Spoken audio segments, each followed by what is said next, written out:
Welcome to Hockey Nights in Vegas, episode 43. My name is Eddie Rivkin. I am joined, as always, by my co-host, Joe Payne.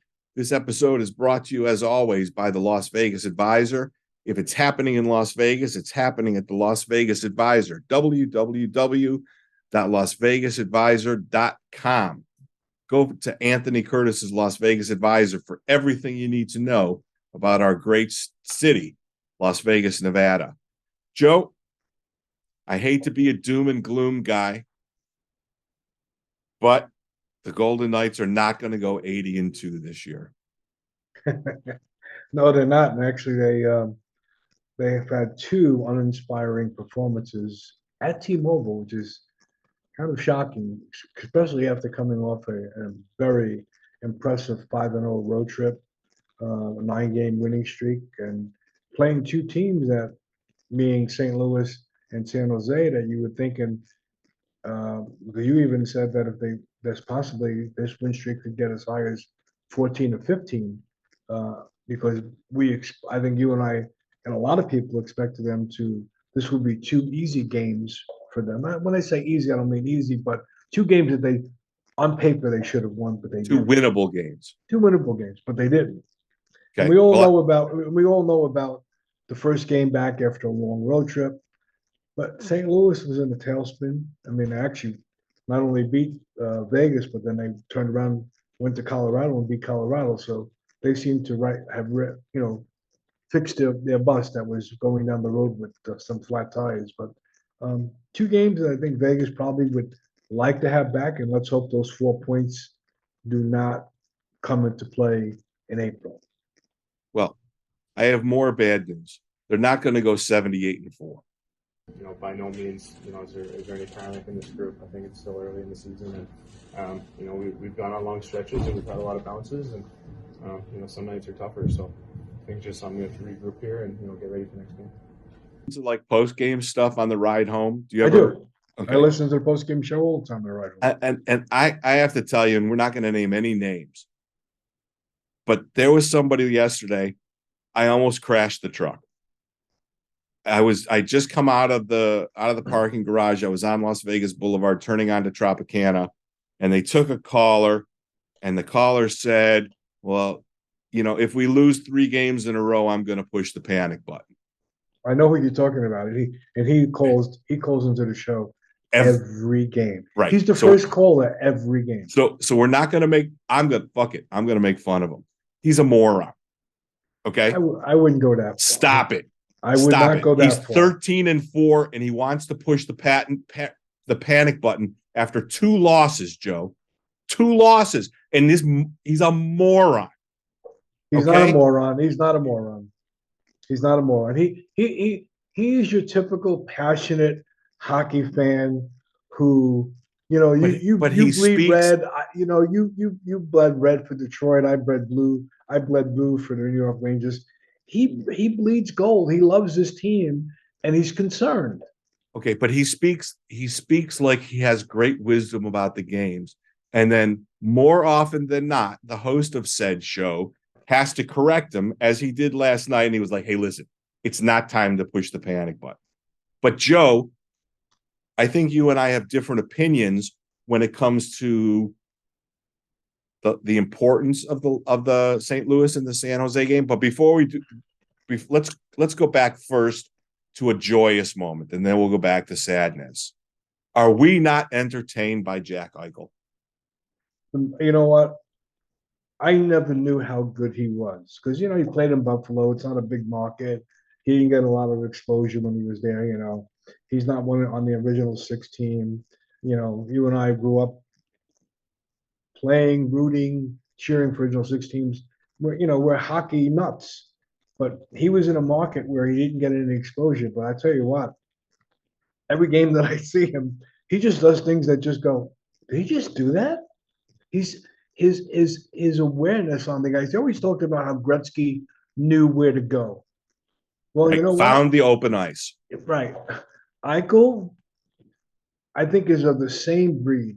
He is just where he's supposed to be at all times, and he sees plays developing before they actually develop. I think he's I'm impressed. They're not paying him enough. I understand they're paying him a lot, but in this day and age, he is worth every penny he's getting paid.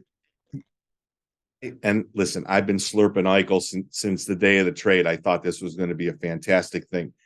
I knew that they were going to give up something in Alex Tuck, but at the end of the day, don't you notice how slow the game seems to him? He just sort of he doesn't.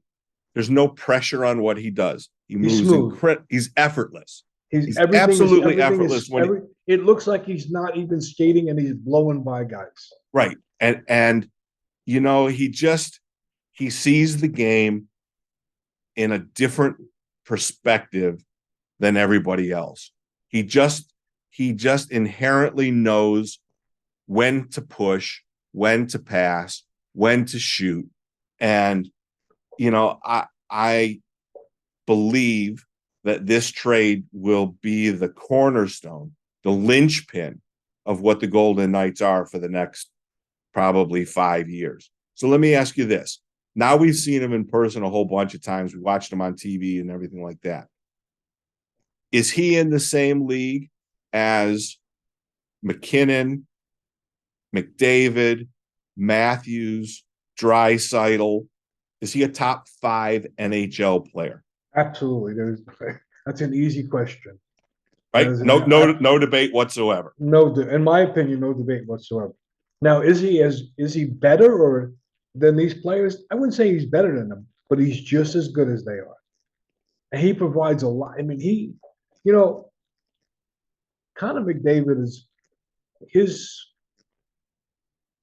I think his forte is more offense, where Eichel can play both sides of the puck, and he plays it well. I mean, we've seen a couple of back checks where he closed 50 or 60 feet of ice with a player going the other way. Yeah. I think that I don't believe so much in coming out parties. And I know how difficult the first game in Buffalo must have been for him last year. But I think, first of all, there was a lot of money on the board in the dressing room before that Buffalo game. And I think that he was determined to make a point. And 4 points in the third period, a natural hat trick. Sure, the last one was an open net goal, but it made one of the better open net goals from 190 feet. Exactly 190 feet. So I think that was a great cap on the great road trip. And to bring it back to the last 2 games, I don't read anything into it.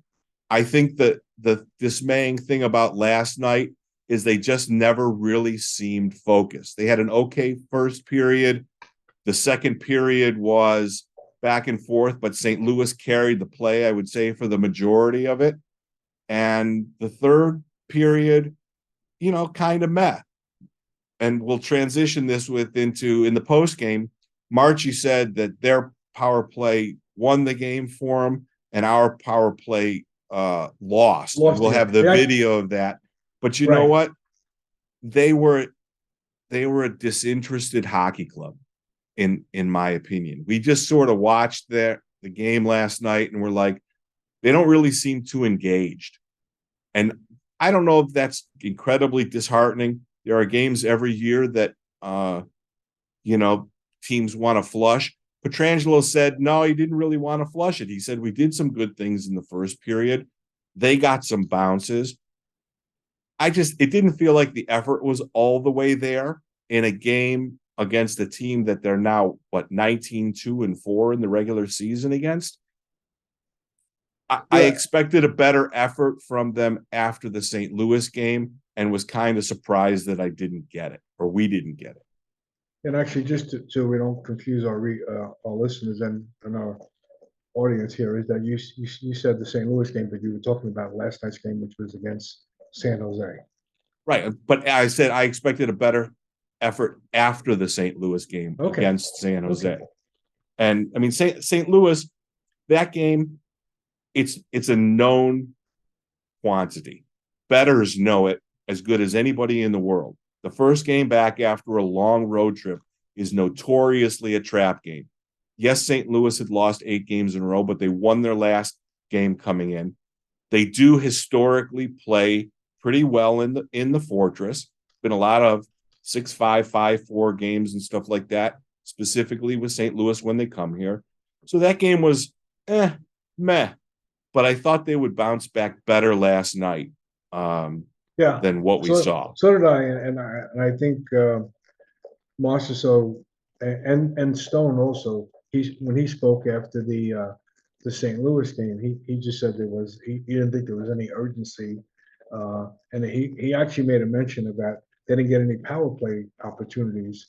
Yeah, none. And None. they only had. Would they have 3 last night? Yeah, but they didn't get one to the second period.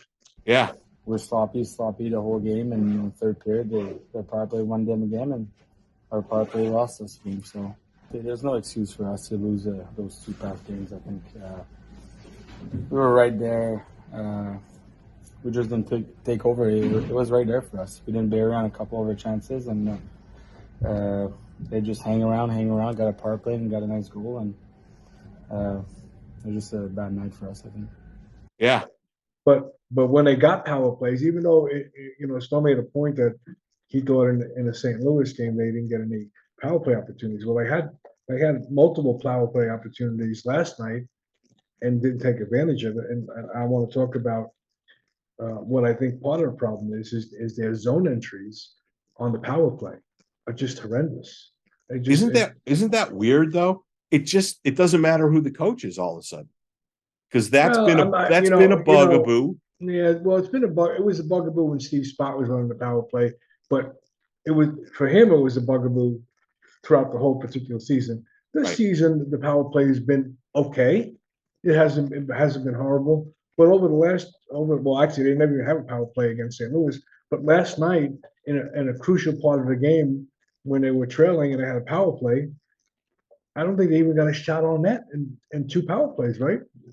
I think they had 2 pretty decent power plays in the beginning. The one in the third period was the one that was awful. Oh, it was hard. They never even got a shot on the goaltender. Now, it should be said that San Jose has the number 1 PK in the NHL. It needs to be put out there.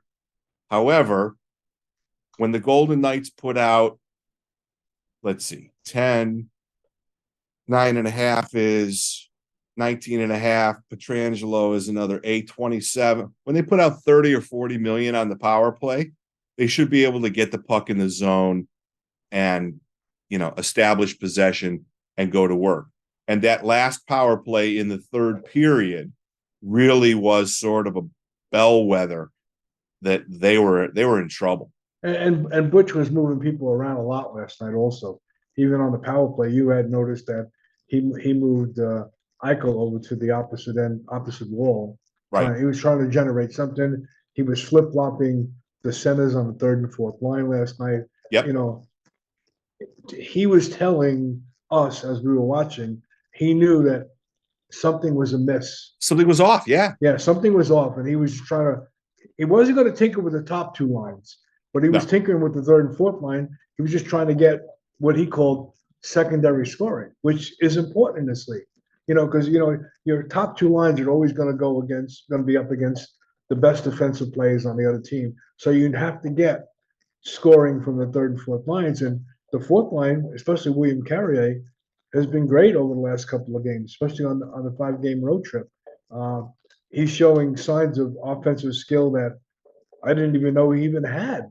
And Cotter looks good. Cotter's back in the lineup, and I know you're happy about that. He's a Detroit boy. Yep. And he's looked good too. I don't even know why they pulled him out of the lineup, but he's back in, and hopefully he'll stay in. And I think that's good for the team. Well, Coach Cassidy said in I can't remember where I read it, probably in The Athletic by Jesse Granger, that there was a little slip in his play, and that's why he got pulled out of the lineup. And we talked about it last game. He said, do you regret, flying your flag for Cotter? And I'm like, no. I mean, he had a majestic goal in Buffalo, right? He had such a good goal that Jack Eichel in the postgame said I should probably talk to him about how to handle breakaways. Yeah, Eichel Right? was too. Eichel could have easily had 5 goals up in Buffalo All day. all day. So I think that this was the most tinkering that we've seen from Coach Cassidy so far in 17 games. I think that in our post game, our brief chat with him last night, he was chapped about a whole bunch of stuff. He didn't really tell us too much, but other than immediately disagreeing with Marchie that the power play didn't lose the game for them, I think that he was chapped enough by their effort that you could see more of the blender. I mean, with Gallant, we used to see the blender all the time. With DeBoer, a little bit less. But so far in 17 games, we've only seen really small adjustments after they put the Misfits line back together. There was some tinkering before then, sorting out the second, all the lines and everything. But once he flipped the switch and he put the Misfits back together, and Stone and Eichel and Stevenson were the top line, all the tweaks have been really kind of small, right? A wing to a center, flipping Waugh and Amadio, or Waugh and Howden. So last night, I get the sense that this was the first game, if he was a jockey, that he would have brought out the riding crop and cracked the team a little bit, because he wasn't getting what he wanted. He wasn't getting what he wants, and he clearly showed his displeasure the first time that I've seen it from Cassidy. He's usually pretty upbeat. He was a little pissed off last night. He even said, like, good teams, and he goes, I think we're a good team, but good teams don't blow third period leads. And they did that, and they were, and I even said to you in the middle of the game, they're so sloppy tonight. It was the whole game was a mess. Yeah. It really, and I don't know if it was San Jose imposing their will on the Golden Knights by clogging up the neutral zone and saying beat us, or if the Golden Knights were disinterested, or it was just one of those games that for the most part, you take the couple of good things that you got out of it, you flush the other stuff, and you move on. And when you see Mark Stone have a bad game defensively with the puck, you know something's wrong. Yeah, he had a number of turnovers last night. One led directly to a goal too. Yeah, two times he had a chance to clear it up the wall. Along the wall, and he failed to get it out. Next thing you know, back behind Logan. And I think, and going further with that position, we talked about how great the goaltending was, and I think now we see the goaltending is good, and it's much better when the guys in front of him are defensively responsible. Last night, they weren't defensively responsible, and they left Logan Thompson out to dry on at least two of the goals last night. So that brings up a good, interesting question. When they were on the 9-game road streak, the winning streak, and the save percentage was in the 930s, and the goals against was just a hair over 2, if even that, everything was fine and dandy. But in the last 4 games, Logan Thompson has given up at least 3 goals. His save percentage has been in the high 8s to low 9s. Do you think there's a little regression back to the norm happening? Or do you think that maybe the Golden Knights aren't playing as stout a defensive system as they did in the first, 8 or 9 or 10 games? I think this is an easy question to answer. I think the last 2 games, defensively, the Golden Knights have been amok. And especially against 2 teams, like I said before, 2 teams they should have beat, and they didn't. And it's all basically a number of the goals that came last night was just a matter of the fact of their failure to get the puck cleanly out of the zone. I mean, the safest route is always to take the puck up out along the boards as opposed to trying to get it out through the middle. Right. But even last night, and Stone, I hate to repeat myself, but he had 2 golden opportunities to get the puck, and he was high, maybe 10 feet inside the blue line, and he couldn't get the puck out of the zone.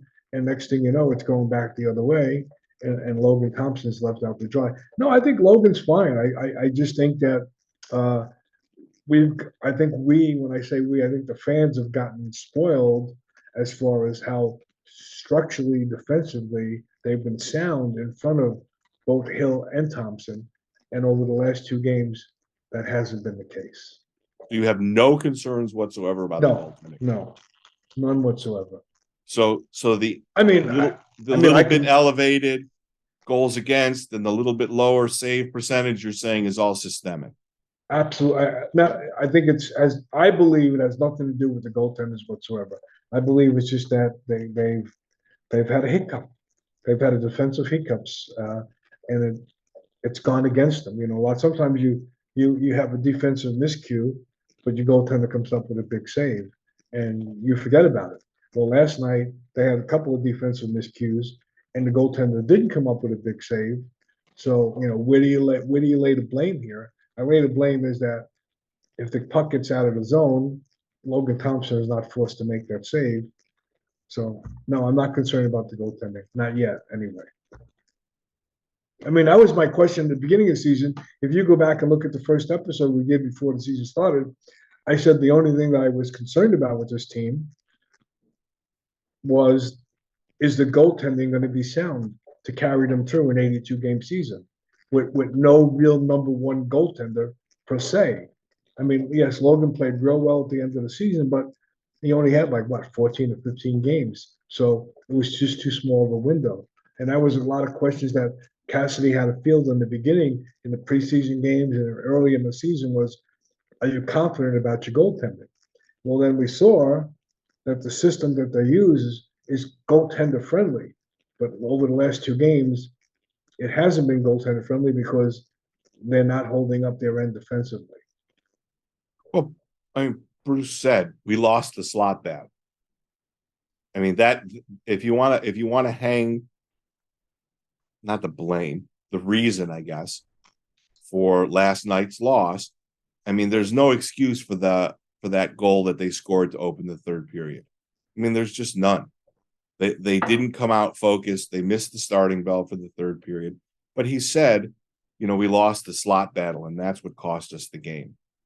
And I don't know, you know, to bring it back around. If you have no concern about the goaltending whatsoever, I don't right now. Then you have to disagree with the concept that a panic button is anywhere in the conversation. Oh, you're talking about the caller?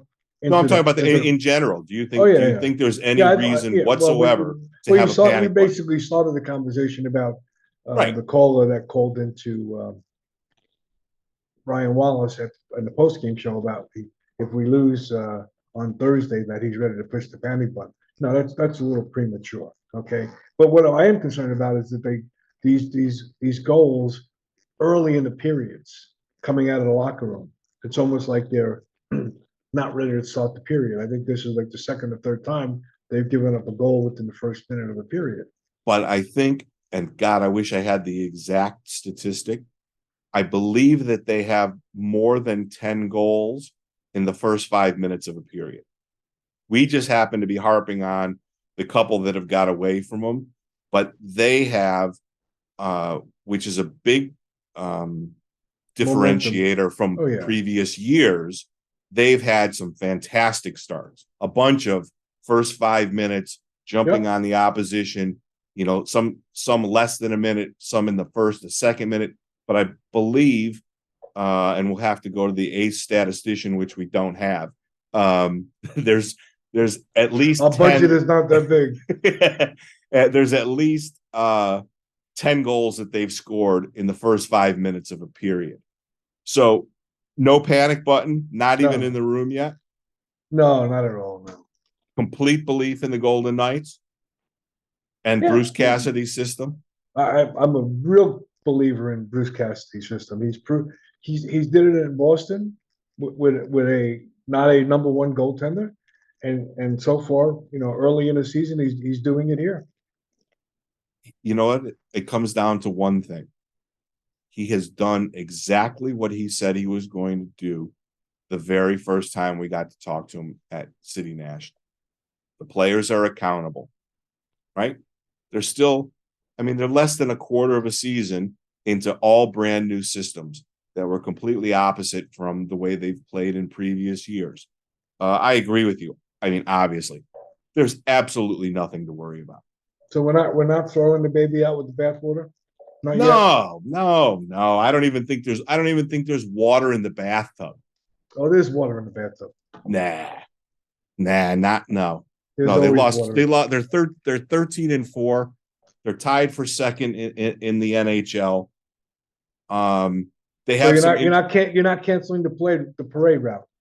No. You mean Okay. from Caesars to the Bellagio or the real parade route? It's not the WNBA now. Stop. But no, I don't know if I'm gonna commit to the parade route just yet. But I'm gonna say that the reports of their demise are greatly exaggerated, and all those pundits who said they're gonna struggle to make it to the playoffs, and they're lucky that they play in a weak division and all of that other stuff. Those people were wrong and have hightailed their reversals. Did you find it interesting that, excuse me, that Cassidy was quick to dispel Mark G's theory about why the game was lost? Did I find it what? Strange? Did you find it strange that he was quick to shoot down Marchessault's theory about why they lost last night? No, he was asked a direct question and he disagreed, and he vigorously disagreed. And if there's anything that we've learned after having Coach Cassidy for 7 or 8 or 9 games is the Fortress, is the cat doesn't mince words. No. He has a photographic recall of events, and if you ask him a question, you're going to get an answer. And it's very refreshing for us because it certainly gives us a lot to talk about on the podcast.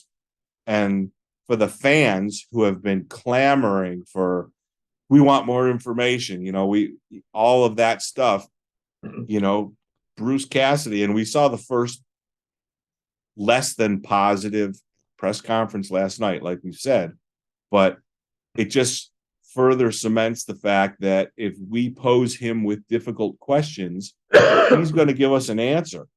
And I don't know. I'm over the moon with the hire, and we don't need to go back into McCrystal Ball and pulling that hire out 8 days after he got let go in Boston. Is there anything going on in the NHL that you want to talk about? Other than I do. I'll talk about one, and you'll talk about another. Go ahead. My favorite coach in the NHL is John Tortorella. I don't care if he's coaching the Flyers, the Columbus Blue Jackets, the Rangers, or the Vegas Golden Mini-Mite 7-year-olds. Okay, he's going to give you his honest opinion all the time. As happy as I am that Bruce Cassidy is the coach of the Golden Knights, and I am happy. And you know me, Joe. Happy is not a word that gets splashed around in our conversations too often. A little itsy bitsy tiny part of me wishes that we had signed Torts just for the folly of us getting to see it up close, in person, 41 times a year, plus the playoffs. He is a piece of work, and I got to enjoy him in New York. He's goddamn priceless. And we have. Did you see what happened last night against when he played against Columbus? We fans, followers, listeners, subscribers, we're going to drop in John Tortorella's behind the bench interview from yesterday's ESPN game, because most of you are at the Fortress watching the Golden Knights. As you know, ESPN and also TNT, they get a couple of seconds with the coaches during the game, usually in the first period. John Tortorella gave us an Easter egg last night that is so spectacular that we have to share it with you. We know it's not Golden Knights related, but we're going to, every episode now, include some tidbits from around the NHL my first gift to you. Please enjoy John Tortorella's expert analysis of his Philadelphia Flyers in the first 15 minutes of last night's game against his former team, the Columbus Blue Jackets. Torts, you guys give up the first goal. Just thoughts on your team's start here so far in the first 15-plus minutes. We suck. We haven't forechecked. We haven't done anything as of right now. What do you want to see differently? Forecheck. Thank you. Okay. He was so fired up, his glasses were coming off. Well, So the other thing I Go want ahead. to talk about is, in the beginning of the season, they was talking about what teams would be vying for the number one pick in the amateur draft, which is supposed to be very strong this season. And one of the teams was, besides Chicago and Arizona and San Jose, was the New Jersey Devils. And early in the season, the fans were chanting for Lindy Ruff to be fired like 2 or 3 games in. Well, guess what? The New Jersey Devils have a league-leading 10-game win streak, and they won their 10th game last night in Montreal. And the last game in New Jersey, the fans were chanting that they were apologizing. We're to Lindy Ruff. sorry, Lindy. We're sorry, Lindy. We're sorry, Lindy, or something like So that. the New Jersey Devils, who have been as Wayne Gretzky called them, a Mickey Mouse organization. Do you remember when he called them that? I do. Oh my God! I And, do. I remember that very vividly. And so now they're sitting on top of the Eastern Conference, I believe. Well, not the Eastern No, Conference. no. Boston, but in their division anyway. Yeah. And they got a 10-game win streak going on. So, hey, congratulations to the New Jersey Devils, who I have no love for. But I want to point out something that's good, and it's New Jersey winning 10 games in a row is pretty good. Okay, well, put on your Swami hat. They have a 10-game winning streak. 2 questions. Are they going to win their division, and are they going to make the playoffs? No and yes, they're not going to win the division. This is an anomaly right now. Them winning 10 games in a row. Okay. But they're banking a lot of points right now. They just banked 20 points, Yep. which will help them possibly get into the playoffs. So to answer your question is, they're not going to win the division, but they might get into the playoffs. Would you like some syrup with your waffles? Yeah, I'm waffling on that one. Wow. I know New Jersey. I just think they're actually their goaltender. Their number one goaltender is hurt too in the middle of this 10-game win streak too. So I don't know. I'm gonna plead. Can I answer this question after the Christmas break? Half the season? After the Christmas break. Well, wait a second. Hold on a second. The stat is If you're in the playoffs by Thanksgiving. Thanksgiving, you make the playoffs. Thanksgiving. So Thanksgiving is a week from tomorrow. They I don't don't have think- enough. They don't have enough games to fall out of the playoffs. No, they don't. But the point is, they're in a pretty tough division, though. They're in a Because very there's- tough division. There's a lot of good teams in their division. Yes, So because if they're going in, who in that division Who's going is going out? right, exactly. That's what I. Is yeah. Washington? Is Washington going out? Well, Washington seems to have caught the Golden Knights injury bug. Yeah. Now they So know. they're struggling, and they got Darcy Kemper from Colorado, and he's been good, but he's not been He hasn't been Stanley what they Cup expected. defending. Right, exactly. Any other news around the league exciting for you? Anything interesting? The popcorn supply in the press box has been limited. Yes, Yeah, we have a beef, and this is a complete insider beef, but we promised our friend Chris Chapman and Lindsey Brown that we would air this on a podcast. There's a girl upstairs at T-Mobile Arena who's been taking care of us for more than a couple of years now. Her name is Cinnamon, and Cinnamon is the girl who's responsible for feeding the media our popcorn that we like to snack on And during other the snacks, games. not just popcorn. And other snacks, other healthy snacks, said no one ever. I wouldn't call them healthy. So our Potato dear, chips and peanuts, I wouldn't call that healthy. we found out last night that Cinnamon has been reassigned somewhere else in T-Mobile for the Golden Knights game. So we would like to which is make an bad for appeal. us. Yes, we would like to make an appeal right here and right now to the T-Mobile gods to return us our cinnamon and our endless supply of popcorn stash, because Joe and Lindsay and Christopher Chapman all need their popcorn. Otherwise, they get grumpy during the games. Oh my So- God! So Especially T-Mobile, Chapman. Especially Chapman, we want our cinnamon back.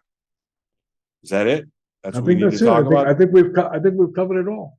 We've pretty much covered it all. From popcorn to tortorella. We should talk about the Las Vegas Advisor again. www.lasvegasadvisor, your go-to website for every single thing Vegas in town. Tips on how to win at gambling. Tips on what shows are coming to town.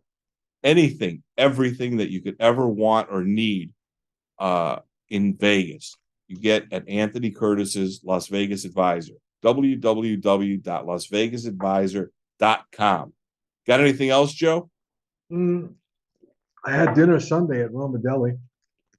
How'd and that go? You weren't there. I wasn't invited. I know. It was, You forgot about that part. Oh yeah. But the point is, another great meal at Roma Deli. Hey, why don't we do some this? people there that would have never been there before, and they've been talking about it all week. So Why don't we do this? Why don't we have our pregame meal tomorrow before the Coyotes game at Roma Deli and invite all of our listeners to come out and have dinner with us? We ain't paying for I everybody. was just saying, you putting the bill?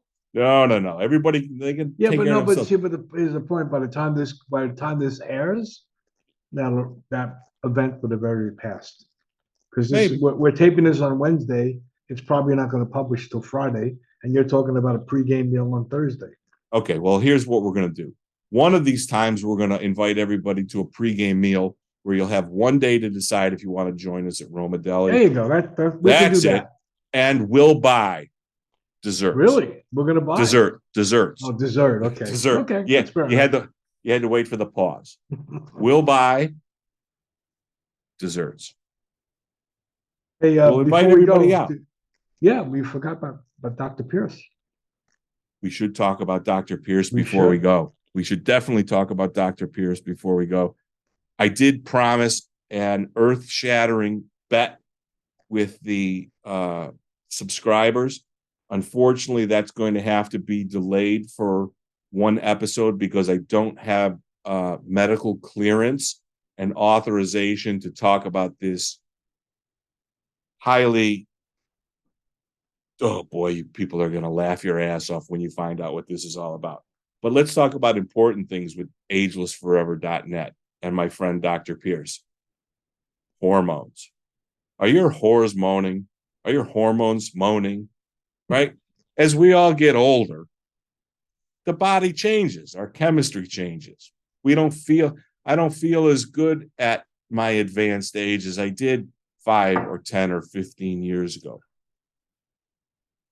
Are you saying you're not moaning as much as you used to? Probably more. It just, after a while, your body starts making noises that it didn't make before. Like when you try to get out of bed or you try to get out of a chair, things crackle, right? You don't feel as good as you felt when you were young and virulent and stuff like that. But we can fix that, folks. We have therapy for that. For the boys, we have testosterone therapy. For the women, they have the equivalent. I don't know exactly what it's called. But this is an opportunity for you. I don't know if it's the fountain of youth, but it's the opportunity for you to feel better, to feel physically better, to feel mentally better. Because if your body doesn't hurt you as much, you're in a better place. So they have hormone therapy. They have platelet-rich plasma therapy. They have everything that you could possibly want to do to make yourself the best you possible. My friend Dr. J.J. Pierce at Ageless Forever has graciously offered a free consultation to anybody who listens to this podcast.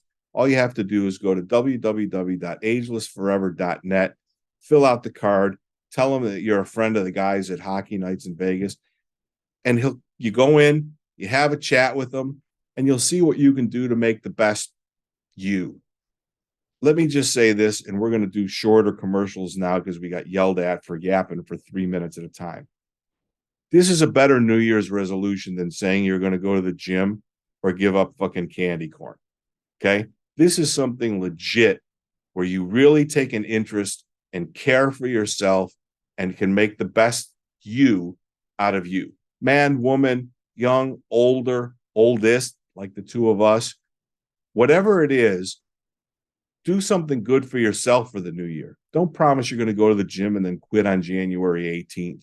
Don't promise you're going to stop drinking Coke and have your first Coke at, 2 weeks later. This is the real deal stuff for the long term, for the betterment of your health for the long term. www.agelessforever.net. Dr. J.J. Pierce has been a good friend of mine for, going on 30 years. So we're going to wrap up episode 43. Episode 44 is going to be the special report card episode. We're going to wait 3 more games. The Golden Knights play Arizona here in Las Vegas tomorrow night. Then they hit the road for a quick trip through Edmonton and Vancouver, which gets them to the 20-game mark, which is a quarter of a season. And if any of you have ever gone to school in your lives, you normally get your first report card about a quarter of the way through. So we're going to put on our teacher hats for episode 44, and we're going to tell you how we think all aspects of the Golden Knights are doing. That episode will come around in about a week. Please like and subscribe. Shoot us a message. We love to chat with people. Say hi if you see us at the game. Joe loves to go out and walk around on the corridor and visit with all the fans and everything like that. I do that. I make sure the press box stays in order. And I'm working on Regarding the popcorn. I'm working on the popcorn. So that's it for episode 43. We're out of here, and we'll see everybody next week. Take care, everybody.